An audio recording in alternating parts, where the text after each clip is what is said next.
Design roll to the left. Now comes back to the right. Waving receivers around. Nobody open. Running out of time. Finally throws. And it is gone! Touchdown, Tyrell Roberts! Taylor.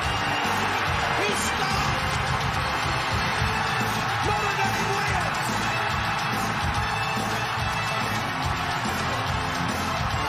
He's going to get 5.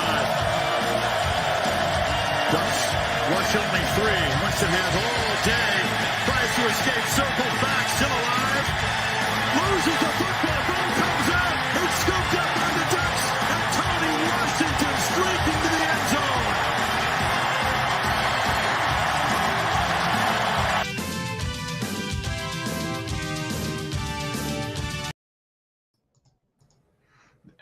What is up, ladies and gentlemen? Coming to you live from the basement in Millersville, Maryland. This is the Week 0 podcast brought to you by W Energy. I wish we had the video talking about, or whatever the commercial you wanted to do, Ryan, about W Energy. But I do too. But we'll have that. We'll have that eventually. It's been a while since we've been here as a group. It's been honestly, what was it? Was it after the draft, or was it literally the draft? It was literally time? the draft. I'm It was pretty draft sure. night. It was the draft night. It's been a month. Wow, it's been that long. Jeez. We took a month off. That's what happens Yeah. when there's no college football, man. Yeah, there's Geezer's here, Luke, Josh. Glad to see you guys. So yeah, what we're gonna be doing over the next few weeks is just giving kind of our previews of each conference in the Power Five, going in order of what we think, unfortunately, of what we think from worst to best. So obviously they're saying the ACC is the worst, which I'd argue the Big 12 is worse because they've actually never won a championship in the playoff era. I was gonna say the Big 12, but I think Oklahoma just losing by just getting blown out in every playoff they've been in automatically makes them worse. Plus, there's no team as bad as Kansas in the ACC. Honestly, I think every team in the ACC could beat Kansas easily. Well, at least we're not Texas. That's true. That's true. Yeah. So, yeah. But at least we can grab the attention by doing the ACC first, because there is actually a lot of big names in the ACC this year, and a lot of actually really good teams that I think could make a run. Yeah, for definitely. So. Yeah. Last time we were on here, last time we did this, Luke melted down, and I put together that video of I was able to edit it to where he reacted to Wyatt being drafted by the Packers, and I did some sad music. Yeah. I did some sad music as it panned over to him and slowly zoomed in on him. I'm just like, it's been so long since I'd done video editing, even though I went to school for that. But it'd been so long since I had actually done really kind of anything like that it took me like an hour to figure out everything out. But I was able to figure it out eventually, and I think it worked out pretty well. Can I just say really quick, Luke, the Packers were caught slipping. Y'all should have really got that wide receiver from Clemson that fell out of the draft. You guys let that Justin Ross. No, I think everybody messed up there. I think Luke is more mad that the Packers didn't package both of their picks to trade up to get Jameson Williams before the Lions got him, because that's what Tom Grassi was really mad about. Now he hates the Lions, even though he always kind of jokingly loved the Lions as a Packers fan. So yeah, what we'll be doing in this, obviously, is just going through the ACC. There was some other stuff we wanted to talk about potentially, but since that all kind of passed a few weeks ago, it's not as timely to really talk about, like Jordan Addison. I mean, we can talk about that briefly. Jordan Addison maybe going from Pitt all the way to USC, just because that it does affect an ACC team. But I think it's not worth talking about like Jimbo and Nick. I think what we should do, we should definitely talk about it for a little bit. I definitely We can bring that up in the SEC. Yeah. I mean, but that's another 5. That's another 4 weeks away before we get there at this rate. So, but either way, maybe people forget about it by that time. We can bring it back up. Probably not. Also, really quick, just a real quick tidbit for everybody. Also, Ryan. Oh, I forgot to introduce you guys. I'm sorry, but Ryan, that should really say Notre Dame needs the ACC. No, not the ACC's needs. revenue went up to a historic amount when they had Notre Dame in the conference for 1 year. But I just want to say really quick tidbit for everyone watching. We normally used to do our shows like Tuesdays, Wednesdays, and Thursdays, just kind of alternating. But going forward, due to scheduling changes and conflicts with us, we'll be doing a show from now on Fridays at the normal time. So 7 make sure you guys keep Eastern. up on that. Yep. So Fridays, that way, once the season starts, we can, even though once the season starts, we might move back to probably Wednesdays is what we were originally doing, because that way we could do kind of a recap while still looking ahead to the next games. I feel like Friday is a little too far after the previous week to do a proper recap. So this is just during the off season when everything is absolutely dead and there's really nothing to talk about. But we'll kind of shift back once we get there. So what we're going to do is we're just going to talk about kind of some things. I think the first thing, and this was kind of something I came up with, just mentioned NILs and opinions on it. So that's all you got to cover. Is the rest of it is a no-use situation. It's a no-use situation. Grown men. I think NIL, I think it was okay for them to do it at the time that they did, to try and to give players the money that they can probably make and stuff, especially with some players suffering career-ending injuries and stuff. But there has to be a way to properly control it, and I think that's what's going to happen eventually, is they're going to make it to where there's going to be some limiting factor that the NCAA or the conferences themselves will be able to put in place, because that's what Saban was talking about. Eventually, there needs to be something to control it, but I don't know. I would say it would have to be the NCAA, because if it's a conference-ran thing, then everybody's going to flock to the conference that allows the most money for their players. And then it's just going to be an arms race at that point, which, I mean, it already is between the schools, but between the conferences is just going to get just as bad. And I said this from the beginning, and I know you guys kind of argue with me, especially Ryan, about paying players. I knew it was going to end bad. I knew it was going to turn out bad. I knew this is how it was going to happen. It's hard because these teams aren't organizations like the National Football League, and there's only 32 teams in the National Football League to handle.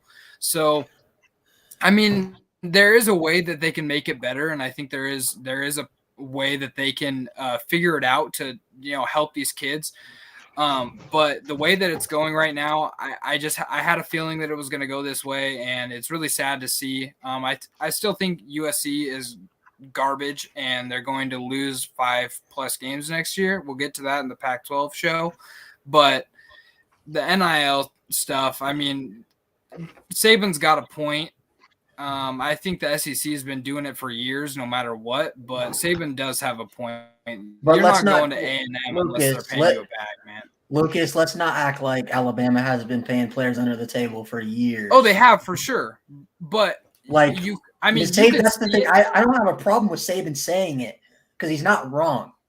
But it's like it's the pot calling the kettle black. Yeah, it's like we all basically know that's like his whole thing about Alabama, we go about it the right way. But now you're seeing like Bijan Robinson now has like something with a Lamborghini dealership, which I'm sure he was given a Lambo by this dealership or something in Texas. Yeah, definitely he was given probably, I think it was a Huracan or something. So, it's just, I mean, yeah. So, I think the thing that this will do is, if they can at the very least, it puts it more in the public eye so we can actually see it. Because there was always one of those unspoken things that everyone knew happened, right? But you never, if it wasn't talked about or it wasn't seen, it didn't happen. Exactly. You know what I mean? So yeah, teams could get away with it, but once, once someone was found to have done that, then they got completely, destroyed. Like SMU obviously got destroyed and has pretty much failed and has never been able to really recover from the death penalty they got. So at least this might put it more in the public's eye, and we can see exactly what they're being given. Let me ask you guys this question. Okay, so with the whole Jordan Addison thing, obviously I'm pretty sure a lot of us didn't agree with it. I know me and Lucas definitely didn't. USC can go to hell for that. But and for what they did on Memorial Day. Eventually, I don't know if you guys saw that. Huh? I don't know if you guys saw what they did on Memorial Day. They posted a picture saying, like, salute to service members and all that stuff. And in the photo, there were some jets, but they were Chinese jets. They weren't American jets. And so everybody was like tearing them to pieces. Like, these aren't even American jets that they have in this picture with an American flag and USC in front of it and all this stuff. Yeah, people were shredding them for it. It's pretty funny, but continue. But do you guys think eventually the NCAA will step in and regulate this stuff so the whole Jordan Addison situation doesn't happen? Kind of like how it is in the NBA, where teams cannot tamper and players from other schools cannot tamper and have full-on conversations with another player from a different school. Because I feel like there has to be a way to protect schools like Pitt that don't have the resources that USC has, or like an Alabama or the NBA just has a non-tampering period. So I think it's from like once the finals happen till I think like a certain time period after the finals, you can't technically talk to any players. Like, I don't understand why USC isn't getting any like punishment handed down, because there was obviously proof that they were talking to Jordan Addison while he was still a Pitt Panther. And I don't. It's hard to prove that, for one, and two, I think it's really sad the direction that the national or the NCAA is going in. With there's essentially a free agency at the end of the year. And we've never seen that before, but now there's free agency at the end of the year. So it's like, and now with money involved, it's these kids can just willy-nilly go into the transfer portal. And then, USC is like, hey, we get millions and millions from these boosters in Los Angeles. Let's just give it to these kids that are good. I don't agree with it at all. I think it's terrible. I think that there should be a very special circumstance that should even let you transfer. I think the transfer portal is terrible. Josh says they should just be. You can still transfer, but you lose the year of eligibility. You're out for that year. I think that's what I was going to say. I think that's what's made it. I think having that rule where they changed it to where if you transfer, you can immediately, unless you have like an injury or something, then I can understand that. But having that where you can not lose that eligibility, that 1 year of eligibility, that's what's made it a lot easier to move around, because now players can move and not have to sit for a year, and they can immediately contribute and get that money and stuff. Like if Jordan Addison had transferred and had to sit for a year, I don't think he would get the money. They might still give him the money, but he's going to be sitting there kind of taking up a scholarship spot that they could have given to a highly touted recruit that they were but it's I mean, Connor, I understand that, but it's Jordan Addison. He was a Biletnikoff winner. It's like they're not. Yeah, but he'd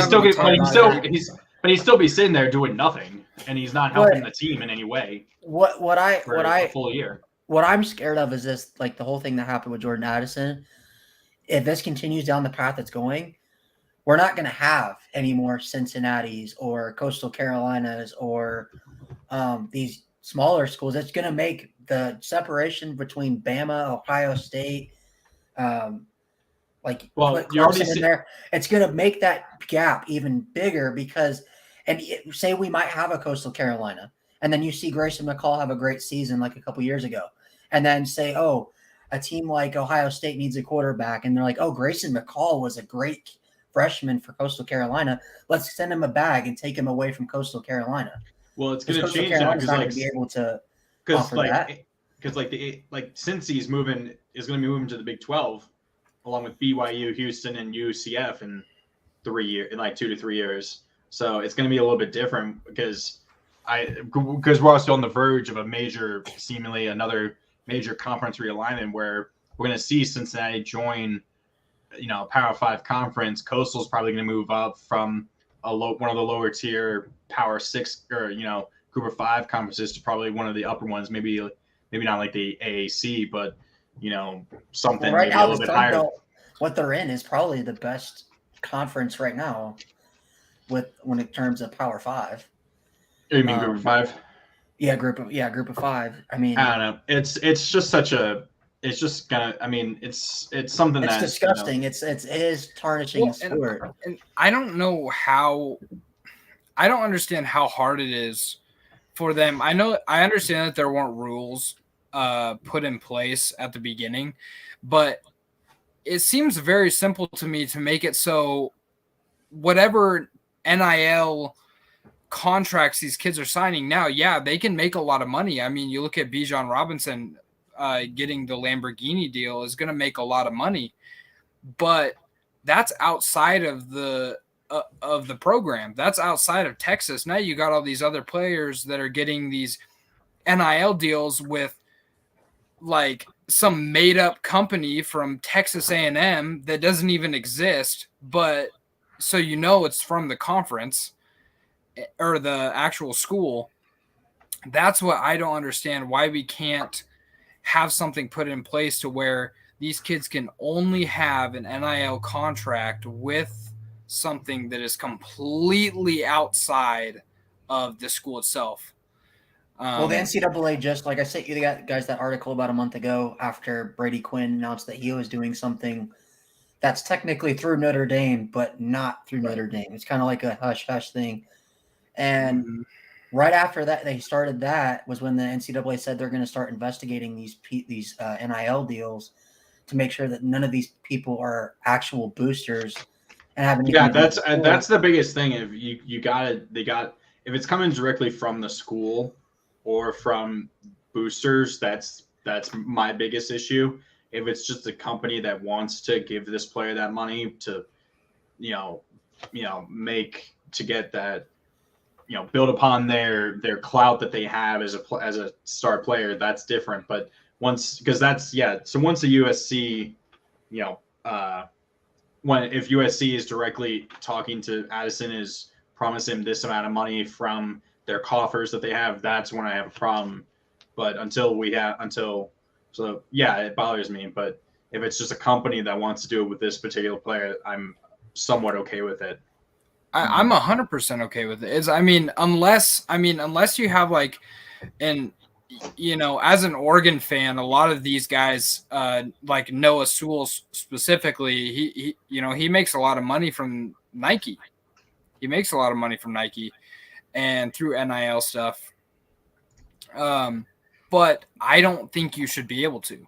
Phil Knight goes to the interviews. He went to the interview for Dan Lanning. He went for the interviews for all the coaches that were going to get the coaching spot. He's such a big part of the Oregon program that getting a deal with Nike just seems super scummy to me. It's just a lot of money that they're just giving this kid because he goes to the University of Oregon. Now it gets us good recruits, but hasn't Sewell kind of been a little bit underperforming for being such a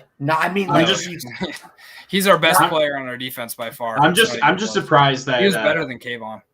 I'm just surprised that what's the guy's name? The creator of Under Armour hasn't become more directly involved with the University of Maryland, since that's where he went to school with the football program. Under Armour has actually been starting to go under. I don't know if you've noticed that, but they. Oh, really? I watched a video not too long ago about Notre Dame possibly moving from Under Armour to Nike after their deal's up in 2024, because it's cost Notre Dame revenue after they switched from Adidas to Under Armour.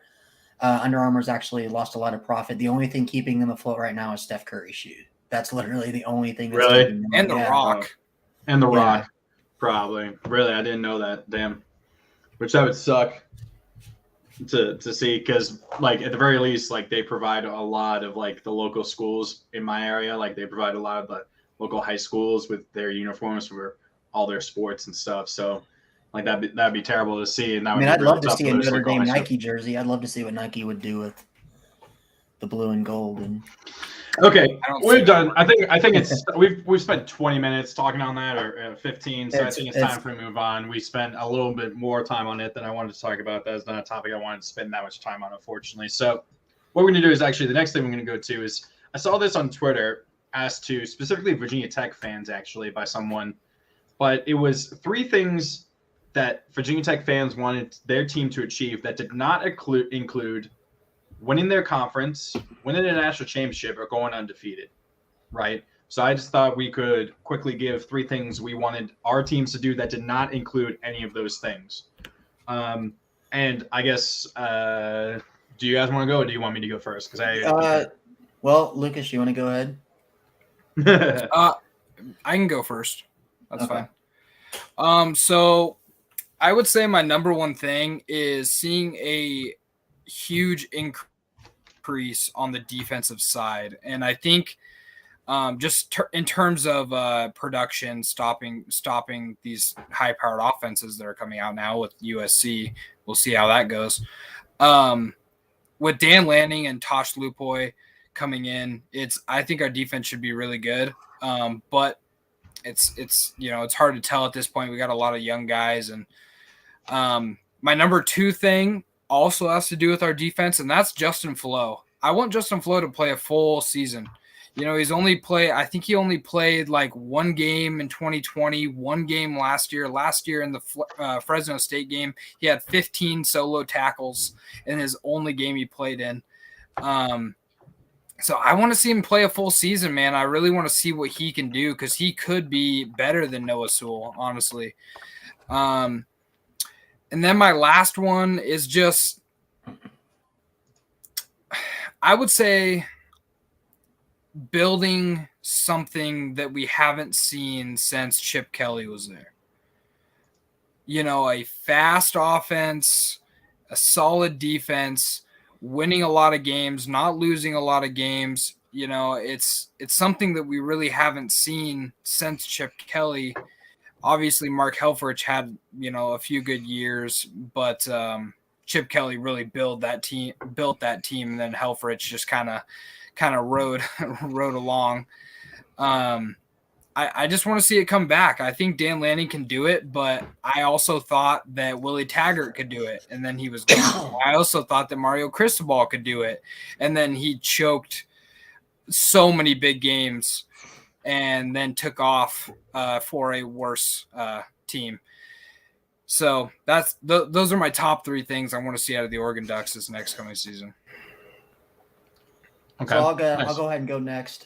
So for 3 things I want to see the Notre Dame Fighting Irish do this year, I'm not expecting a lot. I don't think we're going to beat Ohio State week 1. I'm not 100% sure on the Clemson game. I think how we play in the first game against Ohio State is going to kind of determine also to see how Clemson does in their first few games, to see if their offenses figured things out.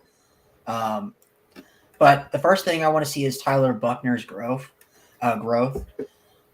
He's from everything that I've seen, all the reports, he's looked as good as advertised as he was as a former 5-star recruit coming to Notre Dame. The only reason he was not was because they didn't play a college football year his senior year. I want to see him take that next step. He played in a few games in relief role for Jack Cohn when Cohn wasn't getting it done. He brings a different kind of element to the game with his running and his speed. He does have a really good arm. He just struggles with the deep ball accuracy. I didn't ever get to see him in the spring game, so it's kind of, you don't really know what he's going to look like in person.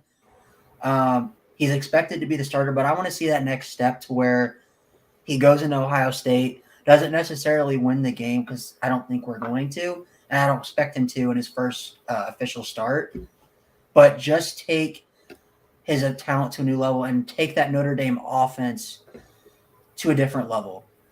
The second thing would be just Notre Dame in general. We went through 11 years of the Brian Kelly era where we could not win big games. And I don't expect us to beat Ohio State, but I at least want us to be somewhat competitive in the first game and at least win either the Ohio State game or the Clemson game this year. I'd be happy with going 11-1 and losing either one of those games. That would be a good season for a first-year head coach. And I think Marcus Freeman can kind of take Notre Dame to that next step and next level. Do you give him a pass if he goes 11-2 and loses both of those games? You mean 10-2?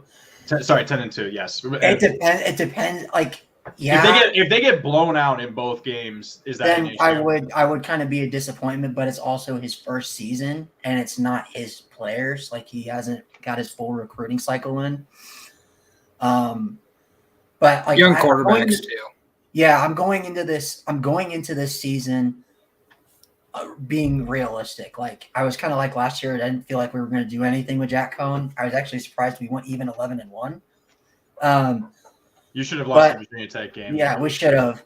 And then the third thing is just I want our wide receivers and our corners to prove that they can go one-on-one with the athletes that Ohio State and Clemson have. That has been Notre Dame's weakness in all of our big games the past 11 years. When we play teams like Ohio State, Clemson, Georgia, Alabama, you can see the athlete difference on the skill positions, like the just the wide receivers and corners. Notre Dame hasn't had a top 10 wide receiver in college football since probably Golden Tate. I mean, Will Fuller was kind of a stretch. I always forget that Maybe. Golden Tate even went to you guys. That's been how long it's been. Probably. I mean, Chase Claypool was good, but I mean, he was only good for only one season. Michael Floyd was good, but I wouldn't say top 10. Golden Tate, when he was in Notre Dame, was top 10 receiver. So I want to see that. I want to see that our cornerbacks can prove that they can go one-on-one with those big schools. And I want to see us recruit. Our 2023 recruiting class is number one. This has been about 5 different things, not 3. Dude. But I'm just, that kind of goes along with it. I'm just saying I want us to recruit those positions. Getting Dante Moore would be our best quarterback prospect since Jimmy Clausen. So Luke, the Packers fan, Golden Tate. Thanks for the flashback. Thanks for the flashbacks. Okay. But yeah, so, yeah, that's what I want them to achieve this season. So for me, and especially with us, Virginia Tech, there's so many question marks around. Really, it's the first thing is see how the offense looks with Grant Wells. Josh, not this Josh, but Josh Schaefer has loved Grant Williams, I keep saying Grant Williams, Grant Wells for the longest time, and now he's at Virginia Tech. So so I want to see how he and the offense look, especially losing now. We don't have like any returning wide receivers. Like we lost our top 3 or 4 receivers from last year. So the offense is a question. Defensively, second is want to see the offense, just see what they can do. 2, defense, see what Brett Pry's defense will look like, because they're going to change a lot. It's not going to. We're no longer going to have the rover position that like Cam Chancellor and these safeties turned linebackers kind of made into their own and stuff, and became high draft picks for. Which is going to be a more traditional. I think will it be a 4-3? I can't remember. But there'll be a lot more standard linebacker and safety setups. There's not going to be, a Cam Chancellor roaming around back there. So it'll be interesting to see what the defense looks like. And if the defense can be top 25, I think that'll be really good. Getting back to kind of typical VT defenses. And I think Brett Pry's defense the last like 5-6 years he was at Penn State, I think they were never outside the top 25 in any of those years. So I think if he can get it together, it'd be good. And then I'd like to see, I think their schedule is easy enough. I think their ceiling is 8 wins, maybe even 9. But that's a very much wishful thinking. But as long as they go above 500, I'd be happy with that. I mean, they have a very easy end of the season. They play Georgia Tech, Duke. They play at Liberty without Malik Willis, and then they play Virginia. So you gotta watch out for that Old Dominion game. Old Dominion to open the season at Old Dominion. Dude, oh god. But I mean, yeah, they play at Old Dominion. They play Boston College at Lane, where they usually beat Boston College. They play Wofford. They get West Virginia at home, so I think that should be a win. They play at North Carolina, at Pitt. Don't sleep on West Va, man. We should have won that game too. We play at Pittsburgh in our personal hellhole that is Heinz Field. We get Miami at home. We play at NC State. Then we get Georgia Tech at home. We play at Duke. at Liberty, and then we get Virginia at home. Don't sleep on Wofford either. I could see you guys dropping to Wofford. Dude, no, wasn't Wofford the team that put up a fight against Florida last year? No, that was Samford.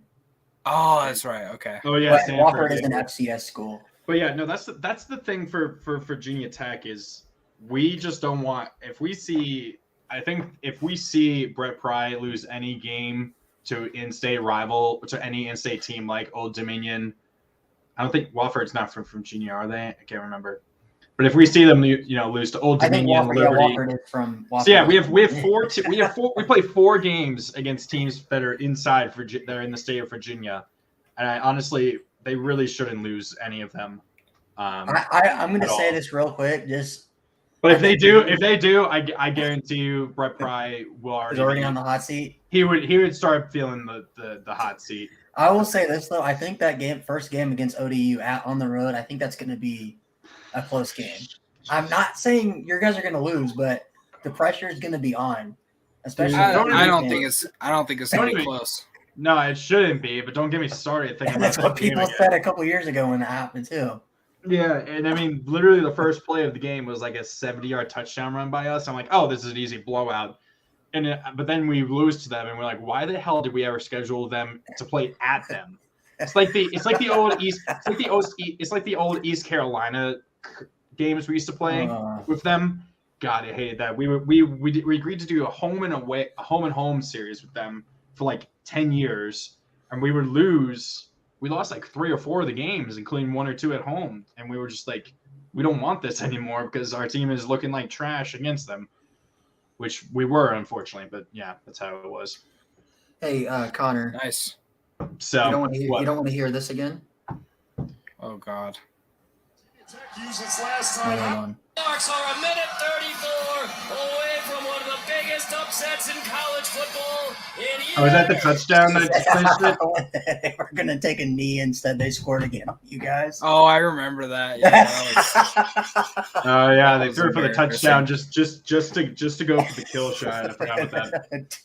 Okay, so what we'll do is ACC conference predictions. We're finally getting around to that. So yes. What we're gonna do is we'll go through each division, and I guess we can just say, well, this is also just me. We've split it up and stuff. So I guess what we can do first is what will be the worst team in each division.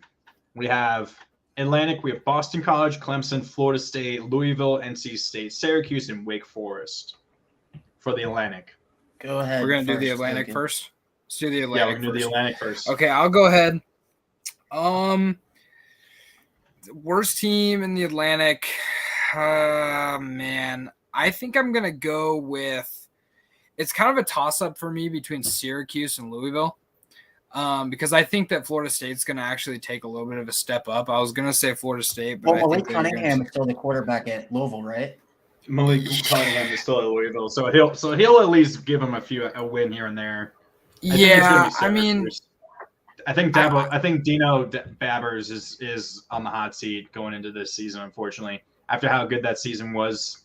They haven't done anything since 2018. They have not done anything since 2018. And they went. I will say, did they have like 10 wins that year? Yeah, they went 10-2. Yeah. Yeah. So was that the year was that Eric Dungy was the quarterback? Yeah. Yeah. He's Oregon, Lake Oswego native. So I think it's Syracuse. I will agree with Syracuse. I do think Syracuse has the best running back in the conference, including Notre Dame in that. So we don't even know who our running back is.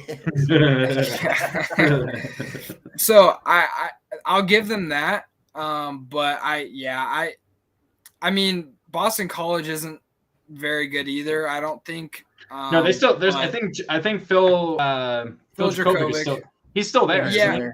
Yeah, but I'm pretty sure Syracuse's quarterback is still there too. The bearded guy. The beard guy is really good. Yeah, I mean, yeah, good. Scott Satterfield is probably on the hot seat for Louisville. I feel like if they go 500 or less, he's probably gone. Unfortunately, even though I just don't see a lot of talent on that Louisville team. I just don't. I mean, maybe they with Malik. Malik just covers up a lot of it. But that's it. Malik Cunningham is literally all they have. I think their top 2 receivers are gone from last year. Yeah. So all they literally have is Cunningham. And Syracuse, I like their quarterback. I mean, he played amazing against Clemson, and they should have beat Clemson last year, but their kicker couldn't make a 36-yard field goal. But good job, dude. But no, I'm gonna actually go a different way. I don't think Syracuse or Louisville Finnet are the worst. I think Florida State is the worst team in the Atlantic. Jordan Travis had you could. I don't know why, but just I don't know why, but I just find that really funny because Lucas and even I think they'll take a step forward, and I just can't imagine. I really don't buy it. I just can't imagine the absolute shit show that would happen down there if they did finish last. Is it bad that I think they're going to go 4-8? Oh my god. Okay, let's look at Florida. Let's look at Florida State. I don't buy Jordan Travis. I really don't. They were supposed to take a step up last year, and they lost to Jacksonville State. I don't think there was a lot of expectations for them last year, actually. Well, Mackenzie Milton, that people were, he's going to be a sleeper for Heisman.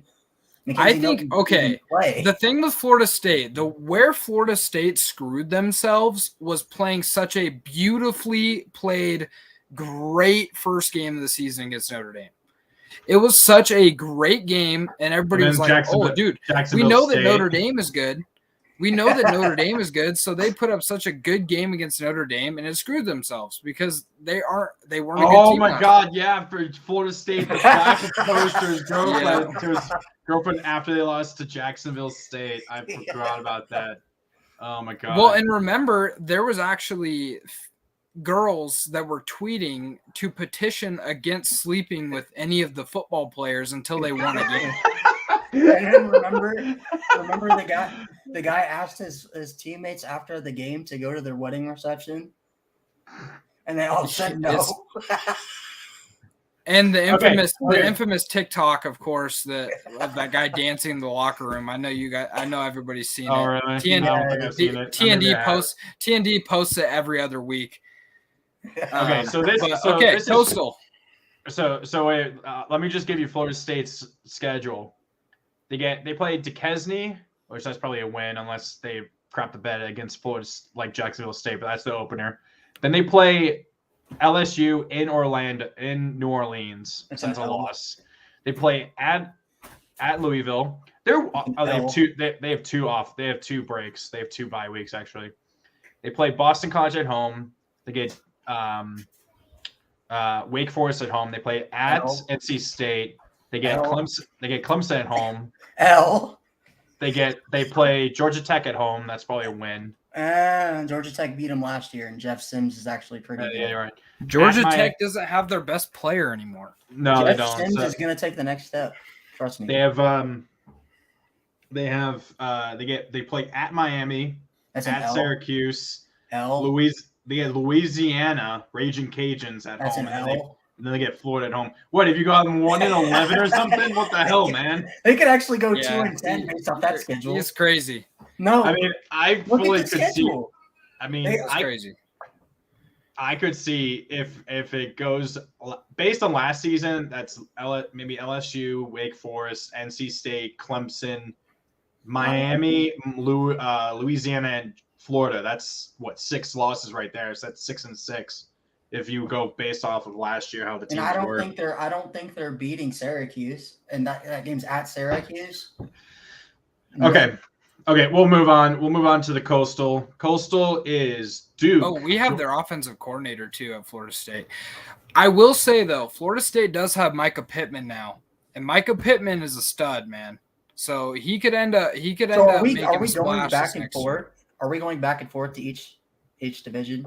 We already just did the Atlantic. We did the worst for the Atlantic. Okay. So we're doing the Coastal, which is Duke. This Georgia takes Tech, takes Miami, no thought. North Carolina, Pitt, Virginia, and Virginia Tech.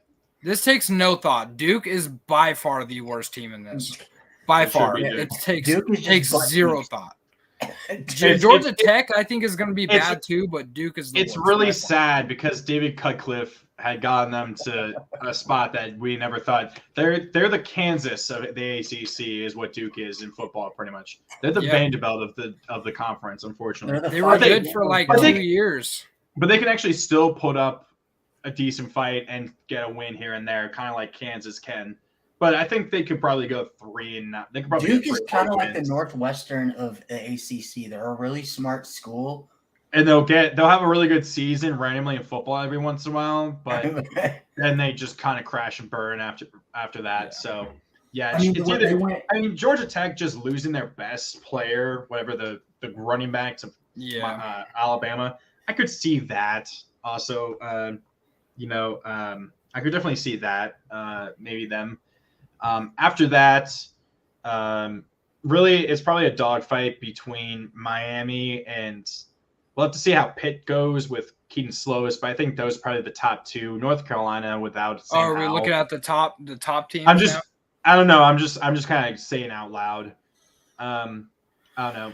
Just to how how bad Duke was. Duke is. Chase Bryce was their quarterback in 2021 or 2020. I forgot about him. They had 3 wins. That dude goes to the Appalachian State and they win the Sun Belt Conference Championship and he wins the MVP of the conference. He was actually good. I straight up completely forgot he was the thing because I know he was on that Clemson team and he came in when Trevor got that concussion. And he had no receivers at Duke. He was thrown to Yeah. Okay, so that's the worst team. So then we'll go to I guess we'll say best teams. So championship game teams and the winner that we think will win the entire conference. So will it be Clemson versus somebody out of the Coastal in a rotational? It'll be a different team. Will the Coastal continue to be what it is, where it's gonna be a new team every single year, making the championship game only to get smacked by Clemson?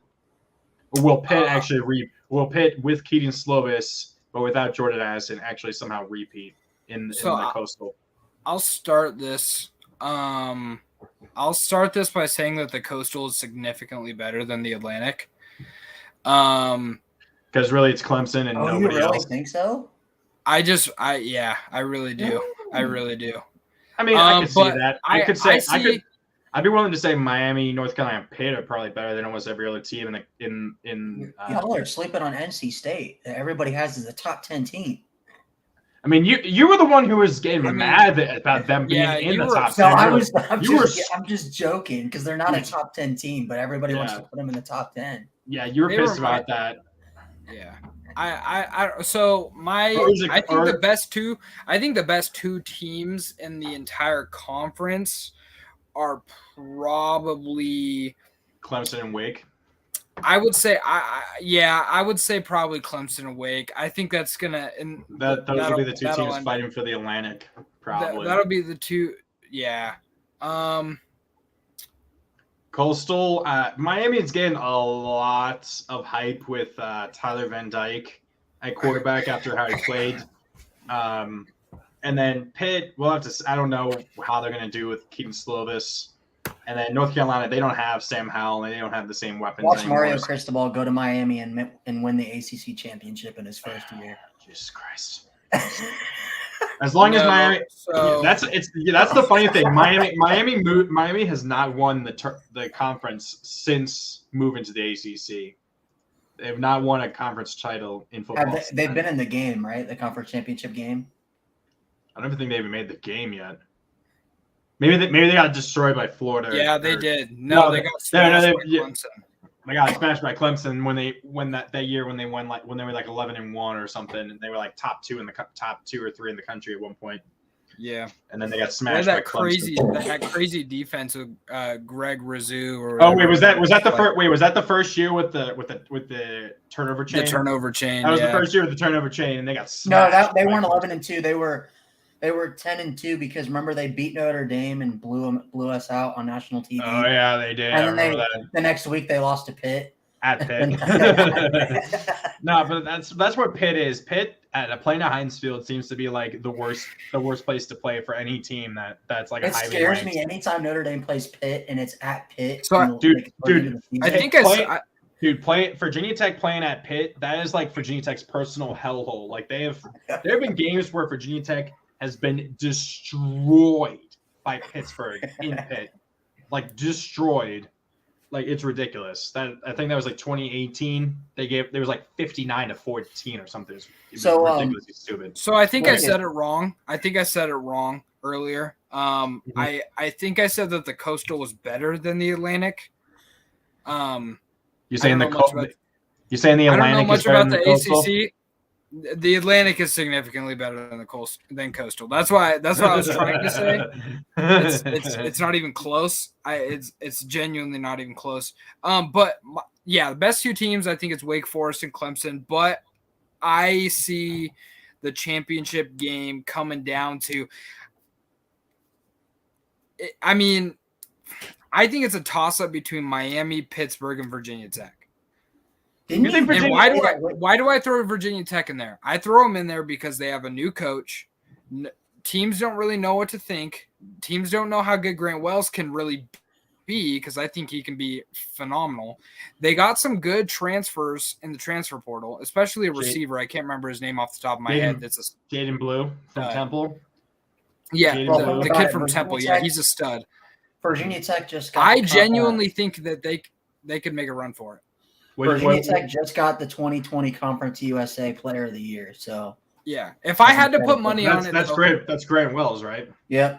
Yeah. If I put my money on it, I'm going to say.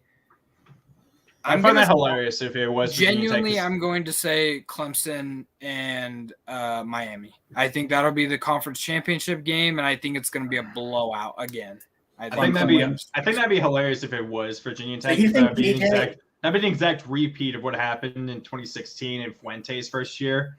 No one has any expectations. Thing is going to take a year or two, and then he makes the conference championship and brings Clemson down to the wire. Literally, Virginia Tech's driving to tie the game in the championship game, and then throws a pick or something.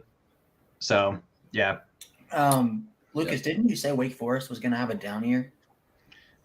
Yes, but I still think that they're the two best. That's why I think the ACC is not very good of a conference. That's what I'm saying. I think they're the two best, and I think that Clemson. I could genuinely see Clemson losing maybe one game this year. Do you think DJ's going to take that step? Do you think DJ's going to take that step that's necessary? That's where I'm worried about. If he doesn't take that step. They do have the number one quarterback. I said this already earlier in our group chat that I don't think DJ even starts later in the season. After the first half, I think DJ plays a few games. You think it's like a Kelly Bryant situation when they had Trevor Lawrence? Yes, he'll still win games. He'll still win games, but I think we're going to see a decline. I don't think Dabo's going to deal with that, and he's going to put in that freshman. That freshman is so good, man. I watched that whole spring game, and he is a. He was the number one quarterback recruit in the 2022 draft class. So right? are we already? Can we just say, so, yeah. DJ, if he doesn't do good this year and loses the job, he's transferring? Another Kelly Bryant probably. Yeah. And if Bo Nix doesn't stay at Oregon, DJ come to Oregon. Oregon was a second. There was a time when with Kelly Bryant that Virginia Tech was up there. People thought that he was going to stay within the conference and go to Virginia Tech because I think that was the year. I think that was after that was because that was 2018. That was 2017 and 2018. Yeah, 2018. So VT was still doing really well the first 2 years under Fuente, and people thought. Realistically, it was down to Missouri and Virginia Tech, I think, for Kelly Bryant. So Oregon runs a quarterback forward offense that helps significantly. If a quarterback isn't great, Oregon's offense is amazing for them because we rely on our running back so much and our RPO game so much that even if you're not that great, we've had not great quarterbacks look amazing in this offense. So if DJ wants to come over, if Bo Nix doesn't stay another year and DJ wants to come over, and his little brother can come too, Mateo Uyunglele, he can come too. So Okay. I'm going to go kind of a different route than Lucas. I'm not sold on Clemson. I personally hope Clemson does good, but I'm not sold on the offense because they got rid of their OC, but then they promoted the guy that was his assistant who runs the same offense. They did lose their DC too. And they lost their they lost their offense and DC. I think the defense is still going to be good, but I don't think it's going to be as like it has been in the years past. I hate saying this because I think NC State going into the season is the most overrated team in the country. But I love O'Leary. I love Leary, their quarterback. He's a stud, and probably he could have a breakout year this year and be the best quarterback in the ACC. I think it's between NC State and Wake Forest. I think Wake Forest, because they basically are returning the entire offense. They didn't lose anybody. They had one of the top rushers in the country in the ACC, the best offense in the ACC last year, including Pitt. And their defense needs work, but who needs defense when you got an offense like Wake Forest does? So it kind of goes to that point. Josh asked if the ACC champ is not Clemson, who is it? Do we all think it would be most likely be Wake? I think Hardman is probably the best returning quarterback in the conference. I think it's NC State or Wake Forest. I've been kind of going on and off of that. I think Wake Forest takes that. I think Clemson finishes third in the Coastal.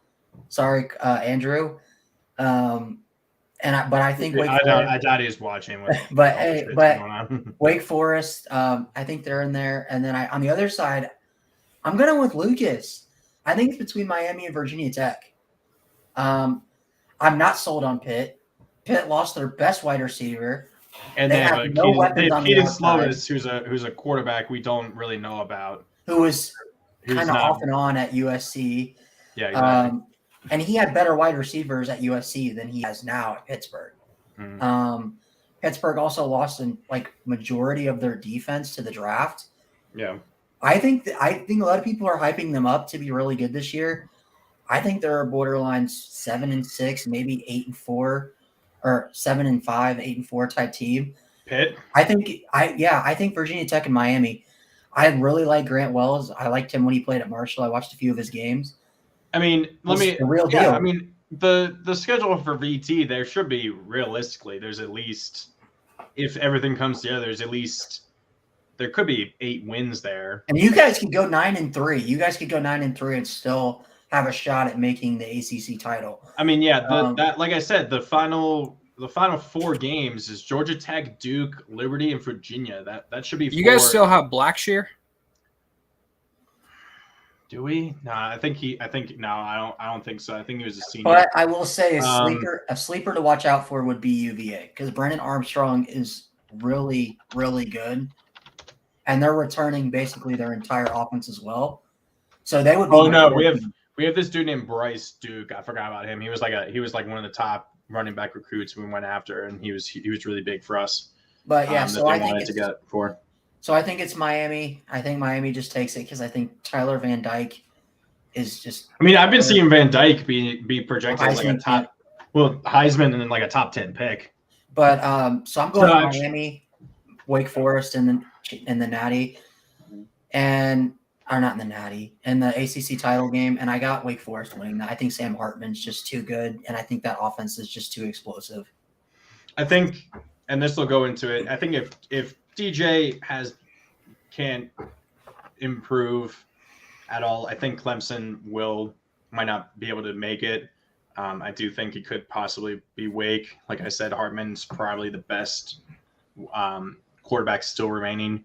But speaking of potential Heisman candidates, other than Van Dyke, who we've been seeing as Heisman, what other players do you think could potentially be potential Heisman contenders in the conference? Do you think, guys? Go ahead, Ryan. I've got Sam Hartman and the quarterback for NC State. And even Armstrong. Is that O'Leary? Yeah, O'Leary. I think both of those guys could take the next step this year. Hartman was really good and put up just about as godly as numbers as Pickett did, but didn't get as much love because he plays at Wake Forest and they kind of fell off towards the end of the year. But Hartman was just as good about as any quarterback last year, even Bryce Young. He had I think 3 games where he threw 6 or more touchdown passes. I think he can take the next step and be a Heisman candidate. I like Leary. Leary just kind of has to prove he could do it every game. And then I really like Brennan Armstrong. Me and Lucas have talked about him last year as one of our most exciting players to watch. Well, even despite the godly numbers he put up, their defense was so bad that they went 6-6 despite his efforts and stuff. Who? And my Virginia. I said Sam Hartman with the gaudy numbers. No. But you're saying with Brennan Armstrong, he had the gaudy numbers, and they only went 6-6 because their defense was so bad. And my lasting impression, he was hurt for a game or two. But my lasting impression of him is that play that I think I showed you, where they did on third and long. They decided to do a throw back. They have him roll out to the right. He turns back and throws to a lineman 10 yards behind the line of scrimmage. And he gets tackled for a loss of 5 against Virginia Tech. That's Justin Fuentes in his playbook. That play is just called F it. Give it to the lineman. Yeah, but Virginia stole it, which I was so happy about. That literally was one of the dumbest plays I've ever seen called by anybody. But yeah, Josh kind of said this just now. He doesn't think any candidates will actually come. I don't think they will be Heisman candidates, but guys who these are guys that we think will be on the short list of betting. We'll have some level of betting numbers. And this is not only Heisman, but also ACC Player of the Year. Yeah, we can add that in as well. I'll take over here. I really only have 3 guys that I think have that potential and that could be the ACC Player of the Year. And only one of them do I think could actually be a Heisman finalist, being a top 5 player in the Heisman. I do genuinely believe so. I'll start with my first guy, Sam Hartman. I don't think he's going to be a Heisman finalist. He definitely has a chance to be the ACC Player of the Year. I think he was runner-up last year behind Pickett. I think he could have a really good season, as Ryan has said. They're pretty much returning their entire offense, so he can have a really good year. I wouldn't be surprised though, being Wake, if they go back to 6-6. I mean, I agree. I mean, literally, all you have to do is change the WF to a V inside a star in their Vanderbilt with that color scheme, pretty much. Yeah, it's disgusting. So I could totally see that. So it's nasty. I don't think they will. If they would have had a coaching change, I would have seen it. But their whole coaching staff stayed in place. So they're basically the same team. Yeah, but there's a difference between, when you pop up one year, it becomes one of these things where teams now have oh my god. Oh my god, we actually will see the 2 teams that we will actually see this. Wake Forest plays at Vanderbilt. Oh god. Oh, that's funny. It's funny that I mentioned that. They play at Vanderbilt week 2. That's gonna be a murder. So they open this season versus VMI, Virginia Military Institute. The Keydets instead of the Cadets. They play at Vanderbilt. They get Liberty at home. Liberty is seemingly playing an entire ACC schedule, it seems, playing Virginia and Wake. They get Clemson at home. Oh, God, week 4. That's probably a slaughter, maybe. At Florida State, they then invite Wake against Clemson?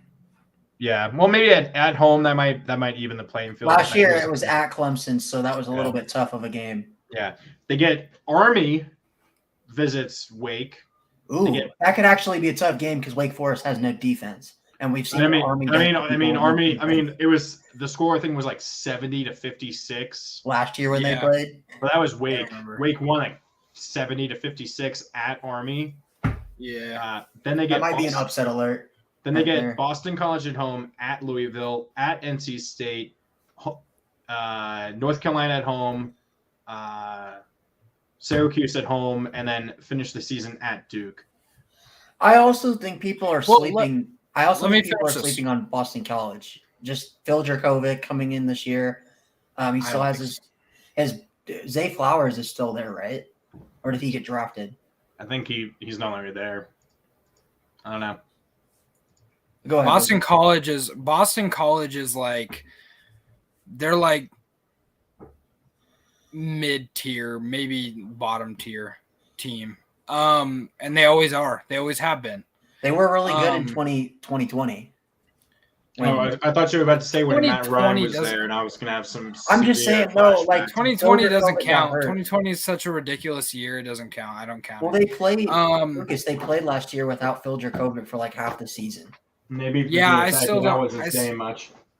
I still don't think Boston College has ever been that good, even when they had Matty Ice. who they have Luke Kuechly.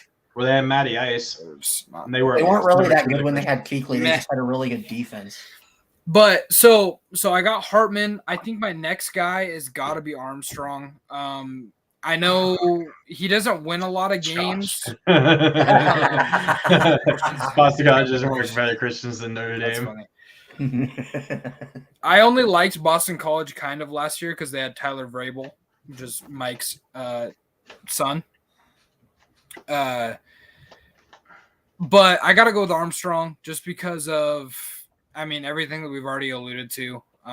He can have a really, really, really good year, or he can, can significantly fall off. I don't really trust lefties that much. Oh, it's not a question of he has a good year. I think he has a good year statistically. It's the matter of his team has a good year. Is his defense actually? Because they also have a new. Because he's produced. Yeah, but he could have a really bad year statistically because of that reason, and it could significantly hurt him.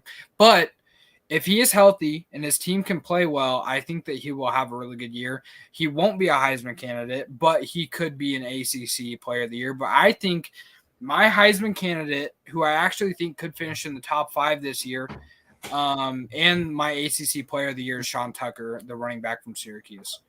I would say he had that four, when he had didn't get four, enough media he had over attention. 1,400 yards last year as a true freshman. Which isn't a Syracuse record, and I'm pretty sure it led the ACC in rushing yards. Kid's just a stud, man. I know that Syracuse isn't very good, but he is so good. We've seen Syracuse beat the shit out of Virginia Tech last year, and he ran all over us, if I remember correctly. And we've seen Heisman candidates come from shitty teams. We've seen it before, so it can very much happen.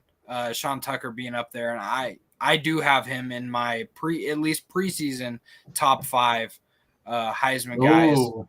Well, that's something. That's a topic we'll get to probably. Early to mid August, come the beginning of the season. Dude, we're gonna have so much fun when we actually start this, and it's week 0, and we get to cover those. We get to talk about those games. I can't wait. It's the perfect thing. You know what we need to do? We need to do an over under, like stuff that like kind of like a bets thing. Okay. For what do you mean? What do you mean? For just over like a lot of games, like maybe games people don't really care about. I don't know. Are we going to be doing? We already have our our pick'ems. We have our pick'ems, and we're going to include. We're going to mention a bunch of games that no one cares about. That's just how it is. I'm betting no money. Technically, that's illegal in Oregon. I can't do it anyways. Not if you do a risk-free bet. Yeah, unfortunately, I can't use FanDuel or DraftKings or anything like that in Maryland. I don't think it's legal yet, unfortunately. Okay, for me, right. I think really it will be probably Hartman, just because of how good the season he had, and I honestly would not be surprised if we see both DJ and that freshman quarterback from Clemson have some betting odds to begin the season at the very least. because we have no idea how that's going to work out. Armstrong, I understand he had crazy stats, but like I've been saying, it's just whether the team around him can actually do anything. Because if their defense with a new coach, if their defense doesn't improve, that'll cost him any chance of it. Keaton Slovis maybe, but I think it's going to be either Hartman or maybe Tyler Van Dyke if Miami can actually kind of put it all together. So next we're going to go to biggest potential disappointments. This could be, I guess, a player or a team, whatever you want to talk about. I guess you could do both. So like both? biggest potential disappointment, player and team. In the ACC. I think what I'll do, I'll go first. I think carrying on exactly from what I said, I think biggest disappointment team probably could be Miami. Just the amount of hype they've been getting, and just knowing how they've been pretty much for the past decade. They're not going to be able to live up to it, and something's going to happen where they're just going to crash and burn more than likely. Now, I don't think it's going to be all of Tyler Van Dyke's fault, but I don't know. I feel like something's going to happen. They're going to lose some games they really shouldn't here and there. Just depending what's their schedule? Because if they have to play like Alabama again to start the season, that would suck. So let's see. I'm looking up this real quick. Well, they play at Texas A&M week 3. They play Cam. They play our friend Cam. They get Southern Miss at home. Who plays that? Miami. Miami. Hey, Southern Miss at home. You already know that's an L. Southern Miss. That's an L. They play Bethune-Cookman at home. They get Southern Miss. Then they play at Texas A&M. Then you get Middle Tennessee at home, and then they get. I promise you, and this is what we've all seen, right? Oh, they get Clemson. They play at Clemson second to last week of the regular season. By the way, real quick, we are getting Cam on before the week of the Miami game. Well, we need to get him. Awesome. We definitely need to get him on another time. But yeah, can't let people know. Southern Miss will be our team, our official podcast team going forward with Cam, at least for this season. I will say, I wonder if he actually did he. No, he didn't play with him. But anyways, I will say we've seen this. So Josh, Clemson going 7-5. I don't want to see none of that. That's crazy. Okay. I will say there is a potential, and I can't remember. So Virginia Tech is in Coastal. Yes. Okay. I gotta get that right. I will say, and I was gonna put this in at the end of our first segment, but I genuinely think we could see a Coastal winner going 7-5. I seriously could see that. I've been waiting for that to happen, where every single team in the Coastal is 7-5, or it has a 4-4 record in conference. And that's exactly. And the reason that would be awesome. for that, that'd be hilarious. The reason for that is why the Pac-12 switched to the two best teams in the conference going to the ACC's because we could talking about doing that too. They've been seriously see conference divisions eventually, maybe within a year. It's such a great idea because we could see a Coastal winner being 7-5 and then having 2 10+ win teams in the Atlantic, and then that one 10+ team, maybe Wake Forest, maybe Clemson, is left out. Well, they get to play a 7. What do you do for the Coastal champion? Because then those people are probably going to get. Those schools are probably going to be upset. Well, that's why you wipe that out. There is no North and South in the Pac-12 anymore. There is no Coastal and Atlantic. That's probably what's going to happen next year. Is what I've been seeing is that the ACC is planning on potentially dropping divisions and also going from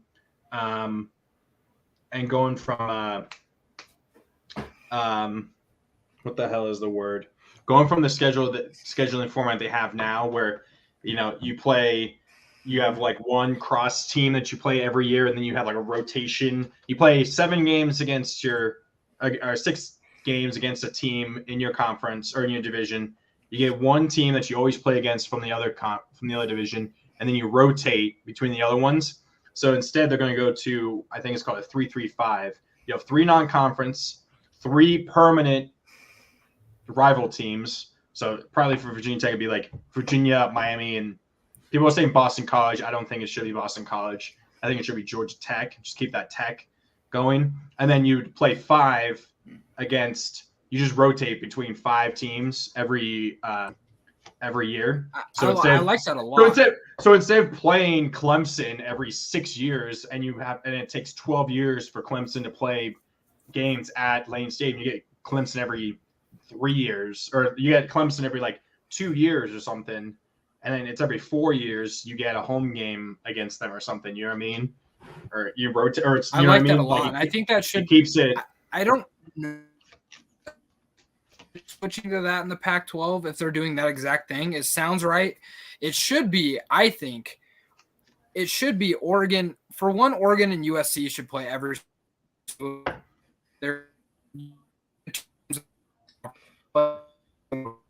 God, Lucas! Wow. Oh God, Lucas, your Wi-Fi just you're frozen. I lagged out. You lagged out. Am I back? Can you hear me? Yeah, you're back. You're Can you hear back. me? You're back. Am I back? Yes. Yeah. Oh, okay, cool. Yeah, that was weird.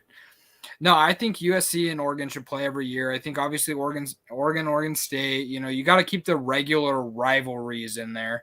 Virginia Tech, but post these good teams against each other every single season from both conferences, like the really good ones. You can switch it up once one of the teams starts getting bad, but I want to be. I just want to see Virginia Tech play Florida State and Clemson more often than once every 6 years. So exactly. You know what I mean? Even if they're going to get smacked by Clemson, if they can host a night game against Clemson, you know what I mean, like they did in 2017, I got to go to that game. That was the Saturday night game, and college game day was at that game. Dude, I was so tired that day. And it helps each team significantly. Yeah. So for my biggest potential disappointments, for player, I'm going Keaton. Oh, I didn't say my player, but I'll let you go first. Okay, I'm gonna go Keaton Slovis. Everybody thinks, because he was. Everybody when he was at USC was always talking about this kid is going to be a Heisman contender, best quarterback in the Pac-12. He's this, and that. He's so good. Guess what? He went 0-3 against Notre Dame in his career, never won a game, and it wasn't even close. Keaton Slovis, USC is the Texas of the Pac-12. So anyway, he 100%.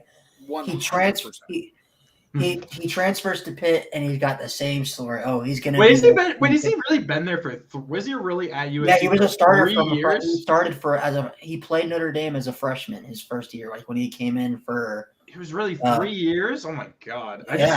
Maybe it's just because I remember Jackson Dart came in that one game, and he was my player of the week that week when I don't know who they played, but he had like 400 yards passing and like 4 touchdowns. Dart had slow games or something.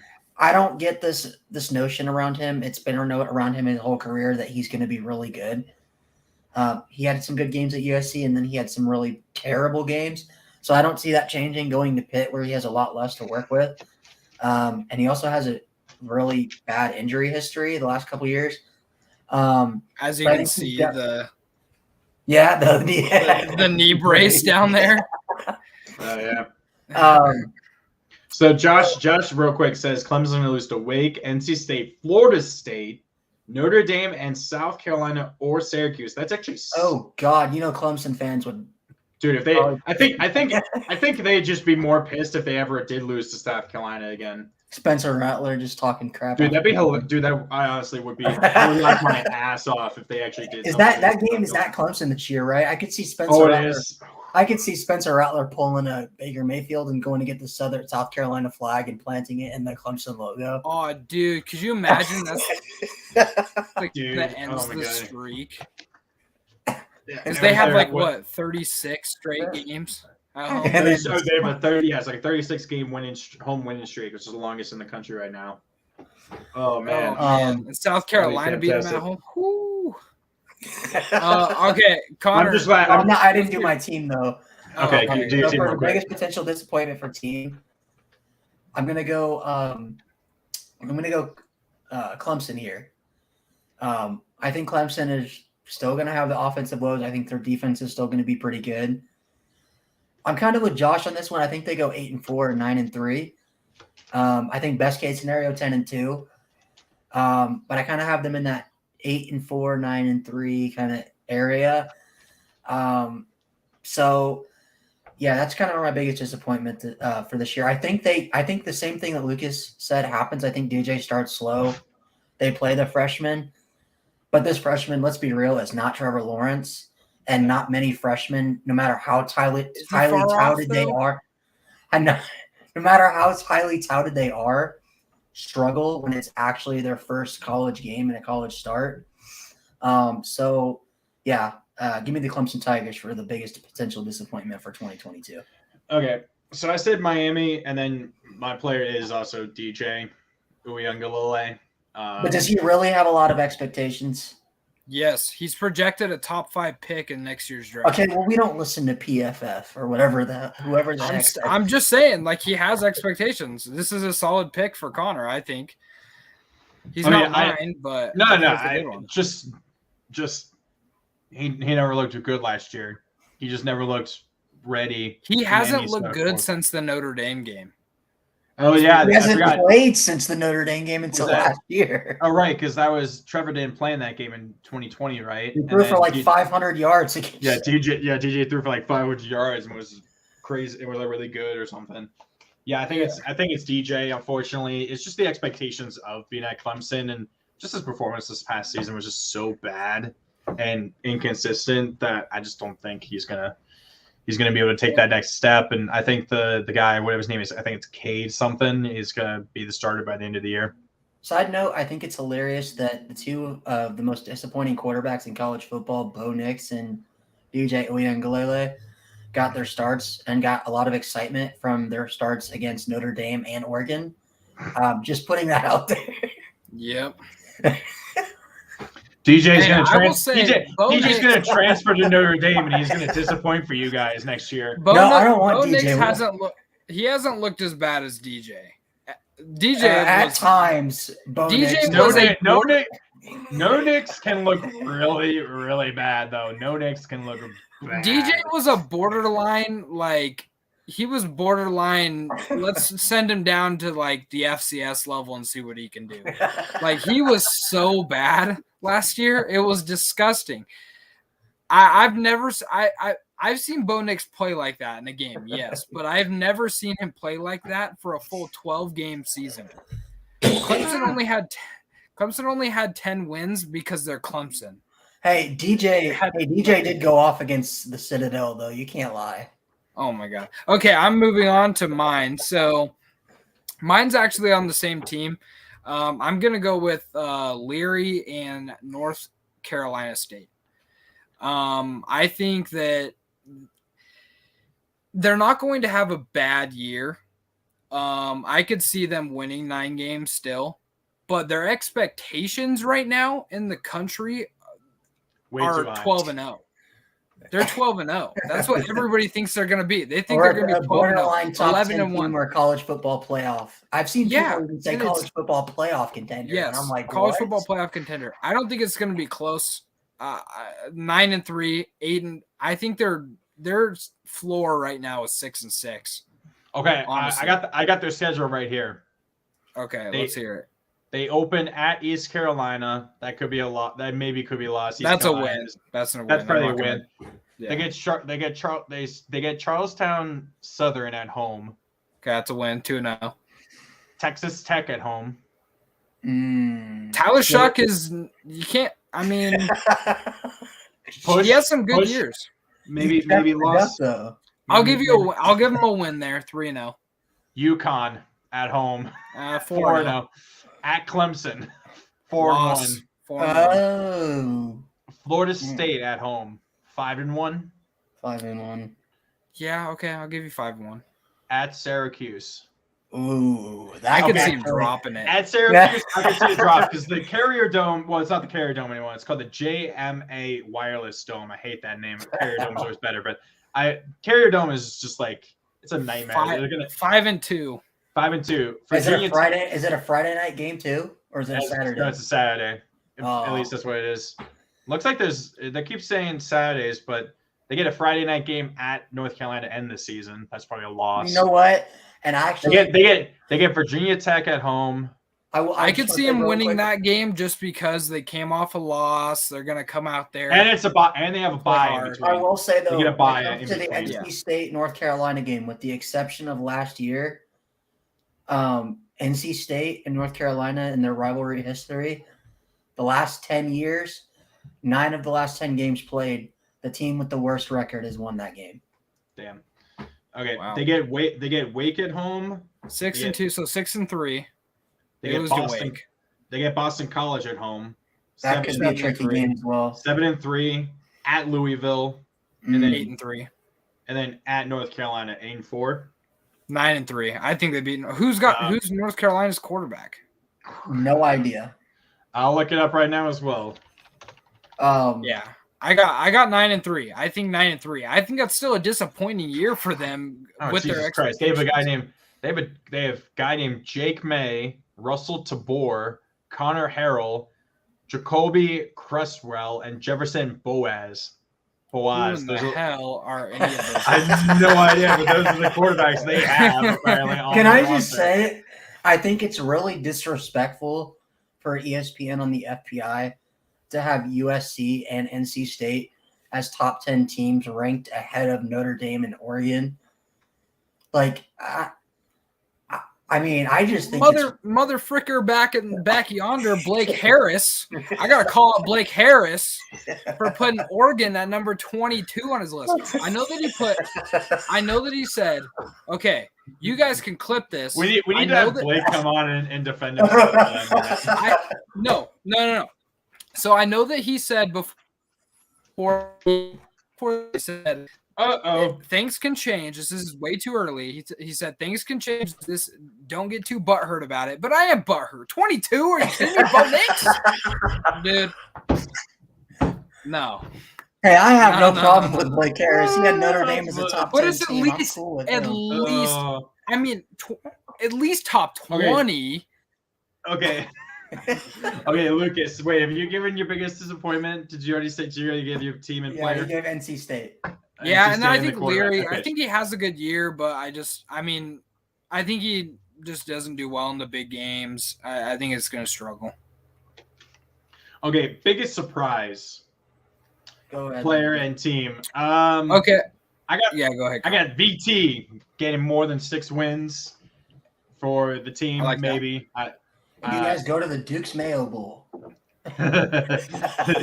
Otherwise formerly known as the Belk Bowl in Charlotte.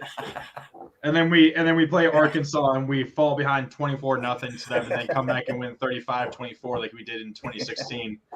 I was over I couldn't watch that game because I was over in France when that game was being played. So it was like 1:00 in the morning when I saw the game being played. Let's just hope that the next time, if Virginia Tech's in a bowl game next year, Connor doesn't go, because last year when he went to the bowl game, how'd that end up, Connor?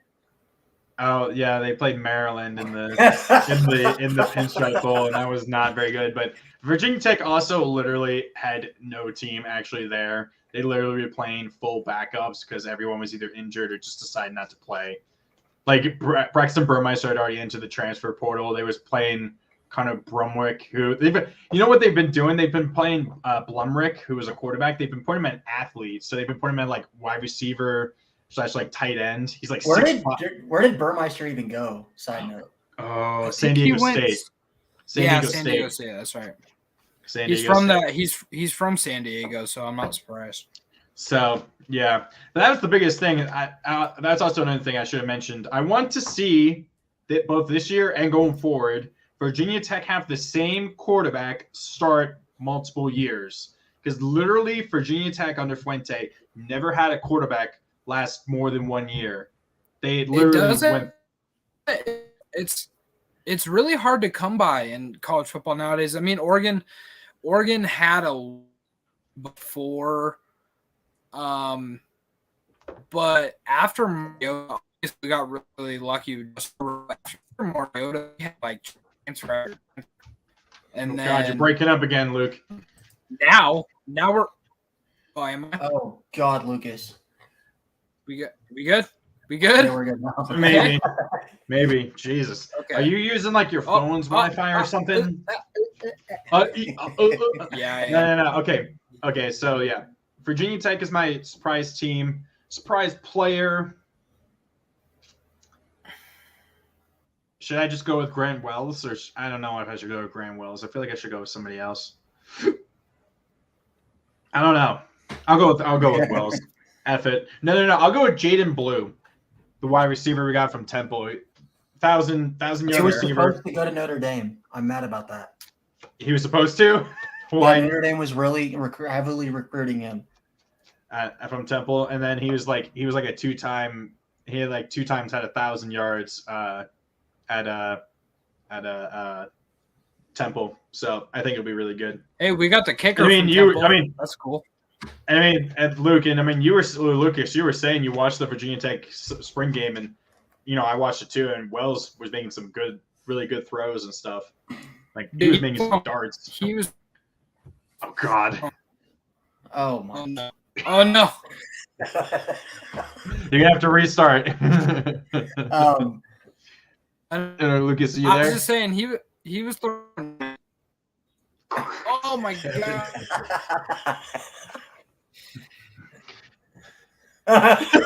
No, he was throwing dimes. Oh, that's just funny. Am I back? Yeah, you might be back. Can you hear me? I think you are. Okay, I think we're okay. My mom's calling me right now. I probably have to actually answer that in a second, guys. I'm sorry. Why is there no Wi-Fi? Why is there no Wi-Fi going on in the house? While Lucas is answering that call, I guess I'll go ahead and do mine. So my biggest surprise team, I'm gonna go ahead and go Georgia Tech. I think Georgia Tech. Jeff Sims has kind of been progressing year to year. He started off really good at the beginning of last year when Georgia Tech started off. I think they were 3-2 at one point. Yeah. But I really like Jeff Sims. I think he can be a really good quarterback. It's just going into his 3rd year. Jeff Collins is the coach. He's on the hot seat. I don't think they go like 8-4 or anything crazy like that. I think they can easily make a bowl. I think they can steal a few games. And then for my biggest surprise player, I'm going to have to go with the beard, Connor. Greg Schrader, the quarterback for Syracuse, who has probably the best beard I've seen in a football player since Ryan Fitzpatrick. Oh my God. This dude's he's a handsome boy. He is that most handsome of handsomest boys. So give me Greg Schrader. I think he has a really good year this year. I think he has a breakout year. Maybe a dark horse for ACC Player of the Year. Really long shot, but keep an eye on Syracuse. I think they go to a bowl game this year. I think they're having a really decent season. I think Dino Babers saves his at least pushes the hot seat back at least one more year.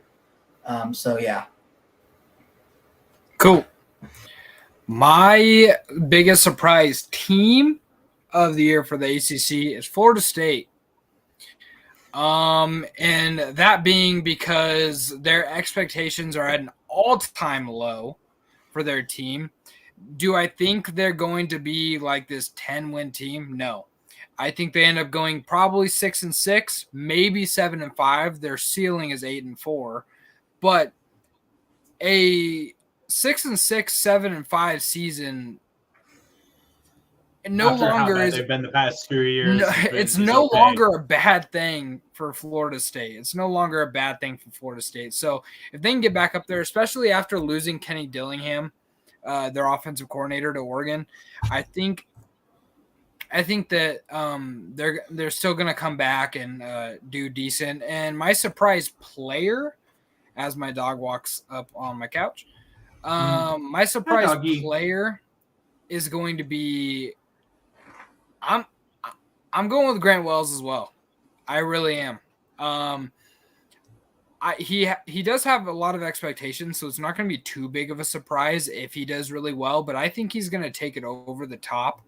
Now, I didn't put him in my top 3 players in the ACC, but he's knocking on the door. He's trying to get in there because I think he could have a really good year and be a really big surprise, and maybe just maybe helps out that recruiting that Virginia Tech is so awful at. Well, I mean, even with, I'll say this, even like during the time of Frank Beamer, like Virginia Tech never was higher than like a top 20 class. Like they've never been that type of recruiting. They're more like, we'll get an occasional like 5-star, we'll get like the occasional 5-star depending on Marcus publications, Tyrod Taylor and stuff. But they'll get some 4 stars and stuff, but they're more built on trying to get those lower level recruits and just turn them into really good prospects. Like that's what Caleb Farley and Christian Darrisaw were. They were like 2- and 3-star recruits, and they became first round picks. Because Farley was a receiver. No, he was a quarterback, wasn't he? I think he was a receiver. Oh, what are you doing? Nothing.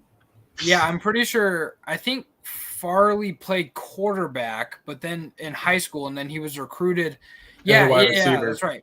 And then he was recruited. You're right. Yeah, you're right. He was a quarterback. Then they moved him to wide receiver. He tore his ACL freshman year. They moved him then to quarterback or cornerback after that, or he did something in his leg. Yeah, and then I remember it vividly because they kept talking about how he like had a bunch of quarterback rushing records in whatever state he came from, and he had like a shat ton of records as a quarterback. Mm-hmm. What do you guys think about Malik Cunningham as a biggest surprise player? I mean, I just don't think he has enough. I think he has less than Armstrong does. You know what? It's kind of sad. I remember because Notre Dame played him, I think, his freshman year, I want to say. And when Louisville took Notre Dame down to the wire. Well, a lot of people were comparing him to Lamar Jackson. I mean, I wonder why. Well, his body type and also his skill set. He's more of a okay.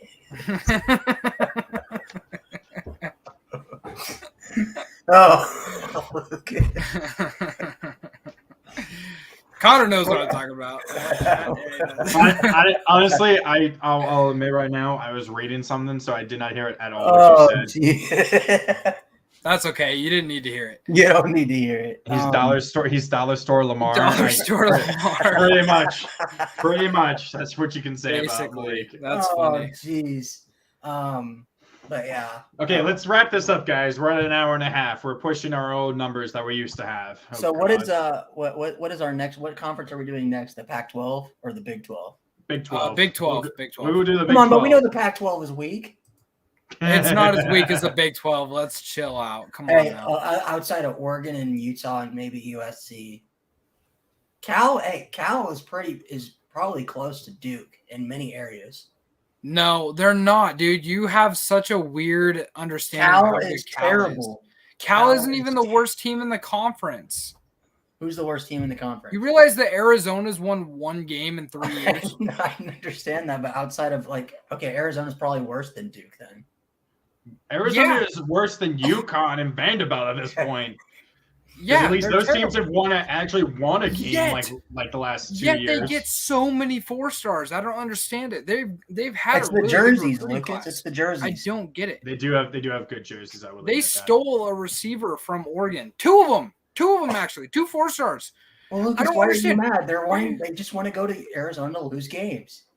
I guess. I don't know. Come to Oregon and lose games. Make me happy. I don't know why. Just the way you said that is like, come to our Oregon. You're gonna lose plenty of games while you're here. You're gonna lose. We don't got Mario anymore, which I think is actually funny. And I was gonna bring this up that Mario is a lot like all the coaches that we have had with Brian Kelly and Fuente, and we've all experienced this. Yes, Fuente was a lot worse than Mario and Brian Kelly. Brian Kelly was probably the best out of the three. I'd argue that. Well, Fuente, I would have argued his first 2 years was going to be as good as Brian Kelly eventually. Mario has a New Year's Six bowl that neither of those coaches can say. So, but I will say he also had Justin Herbert, but okay. 3-star kid out of Sheldon. I'm just saying, man. He didn't have a lot going for him. Well, we had Brandon Wimbush and Jimmy Clausen. Hey, don't sleep on Wimbush. Wimbush was nice. Okay. So no. Let's wrap this up, guys. I'll wrap it up with this. We all saw this at each of our teams where they would do things and they wouldn't change. Mario was the king of sticking to his guns and not changing. We saw it twice against Utah last year. I remember. Fuente was terrible. Brian Kelly was terrible. Fuente did the same thing. Hey, I will say this. I will say this. Lucas has a point because I watched both of those Oregon-Utah games, and I can't remember how many times Kirk Herbstreit said this team had no energy to do anything, and they kept running the ball when they were down by 3 touchdowns, and they're like, "What are you doing?" You have Mario sticks to his guns, man, and that's why Miami's gonna suck ass. I'd be very happy if that happens. To the camera. Okay. So before we go, just want to let you know about our great sponsors at W Energy Sports. Do you have the powder that you got, Luke? I don't have it on me. I don't. It's amazing though. I literally no. So this stuff, I got the apple crisp kind or the Granny Smith. No, it's in my rig because I take it to work and I actually drink it every single day. It's incredible. It tastes exactly how it says it's going to taste. It gives me that juice that I need on my 12-hour shifts every day. Do you also drink it when you're doing your long gaming sessions as well that you do occasionally? Oh, of course. I love it. When I'm not drinking alcohol, I'm drinking Dubby. I mean, that's just what it is. I'll even put Dubby in the alcohol. I'll put it all together. It's good stuff. It's good stuff. I like it, and I want to try. Yeah, I definitely need to try some new flavors for sure. Just speaking on that, W actually just came out with a new flavor for the summer, Beach and Peach, which a lot of people have said is actually the best flavor that they came out with. So. Again, Josh says, "What an ad by Lucas right there."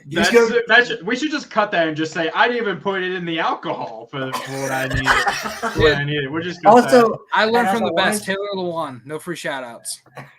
So yeah, if you guys want W Energy, you want to feel like Lucas every day, being wanted to put this in your liquor, that fifth of vodka or that fifth of whiskey. It's better than Four Loko. Why buy a Four Loko that has energy and alcohol in it when you can just? I've heard Four Lokos are terrible. I've never had one. They don't taste good. Also, so if you want to get 10% off your order, put in the coupon code week0 cap, all caps on week0, no spaces, for 10% off any order. And also on that note, a wise man once said, "If you don't buy W, I'm chopping your balls off." Didn't you say that, Lucas? No, I'm the only one here that's bought it, so maybe I did say it. Maybe you did say it. Oh no, you did. You no. Oh no, that's what Ryan kept saying whenever. No, that's what not Ryan. That's what Andrew kept saying every time we kept talking about the 28-3, right? He's like, "I'll chop your balls off" or something. No. What was it that he kept saying that for? He told that to when I said it was when I said that Texas was gonna lose against Oklahoma, and he was mad. Oh yeah, during when they were up big, and you said they're gonna lose in the chat, and then they lose, and you're like, "I'm about to chop your balls off" or something. Yeah. Oh, I'm pretty much, never wrong. So. Best. Take my word for it. When I say that W is fantastic. I need to get some too. I really do need to get some. Best promotional in the business. Josh, if you don't drink W, F you. Agreed. No, you know what? Really positive. Don't point that Everybody out. needs to be like Patrick Mahomes. When you need that To beat the Broncos every year? Twice? When you need that security, It's gonna be 15 straight times again this year. It's gonna be No, 15 straight times, and the Broncos are gonna finish last in the division with a 5-12 record. when you need that energy boost and you need that protective blanket, someone to throw to or look to, when you're trying to score a touchdown to beat the Broncos, go get some W energy and say, F it. Give me a glass of some W energy. F it. I'll throw it down there and someone will catch it. That's what W energy is. F it. Yep. I'll get this shit done. Okay, That's guys. good. That should be it. We'll Take us out, Connor. What an ad. That was fantastic. So next week we'll be back on Friday at 7 p.m. Eastern, 6 p.m. Central Time for Ryan because he's weird, and 4 p.m. Western Standard Time for Lucas because he's all the way out on the West Coast. And so we'll be talking about the Big 12, pretty much doing the exact same. Luke, what an ad read. Pretty much. No, when you know what? When you're like Luke and you're reacting to the Packers drafting Trayvon Walker, don't get Devontae Wyatt. No, Luke, you definitely needed some W energy after that pick. I guarantee it, Luke. But yeah, we'll see you next. When you got W energy. Oh no, he definitely would have needed alcohol with the W energy. So we'll be back next week, Friday, to talk about the Big 12, pretty much doing the exact same topics that we talked about, anything new that might have happened since then as well in the world of college football. And just letting you guys know, come August or July and August, we'll probably be doing some conference realignment fun. There you go, W for MVP. It's what Lucas calls himself now. So we'll be doing some fun conference realignment stuff. Have some fun with that. It's always fun seeing and messing around with the conferences. See who we have in. Will we see Lucas put Eastern Washington in the Pac-12? Who did that? Who did it? Was it It wasn't Josh. Oh God, who was it from the Harris Highlight Show that did that? Put Eastern Washington in the Pac-12. You know what? No, it wasn't Blake. It wasn't Blake. It wasn't Brady. It wasn't Josh. Who's the other guy? I keep forgetting his name. Oh, the guys that wish they were us? No, that we wish that we were them. But no, not after that 22 rank at Oregon. Me and Blake have a beef now. Okay, so for W for Energy, Lucas, W for Energy, McKnight. For Ryan, the ACC needs Notre Dame Fravel. I am Connor. ACC is the best conference story. This has been the Week 0 podcast. We'll see you next Friday at 7 p.m. Eastern, 6 p.m. Central Time, 4 p.m. Western Standard Time. I keep wanting to say Eastern Standard Time because I'm so not used to saying that. It's we'll see you guys next time. Standard Time? But yeah, see? I don't know shit. I'm a dumbass. We need to end this because it's getting late for Lucas, even though it's like 6 or 5. Yeah, it's time. Hey, man, it's time. I got things to do. All right. It's time for his bedtime. He needs to go to bed. I got video games to play. All right. I've been playing video games while you two have been talking the past 20 I've got minutes. some W energy to drink. All right. There you go. Okay, we'll see you guys. Have a good night.